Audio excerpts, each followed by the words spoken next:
আপনারা দেখুন, এই পাথরটিতে দেখলে পাথরটি মনে হয় ঠিক পড়ে যাবে, কিন্তু না, এই পাথরগুলো এভাবে পড়ে আছে হাজার হাজার বছর ধরে, ঠিক এভাবে আছে, কিন্তু আজও এই পাথরগুলোর কিছুই হয়নি।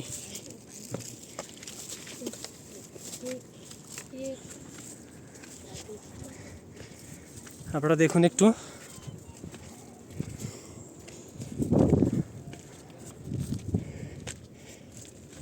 দেখুন, দেখলে মনে হচ্ছে পাথরগুলো মনে হয় পড়ে যাবে, এই বুঝি পড়লো, কিন্তু না, এই পাথরগুলো পড়ে আছে প্রায় হাজার হাজার বছর ধরে। মহান আল্লাহ তাআলা এই পাথরগুলোকে এভাবে আটকে রেখেছেন।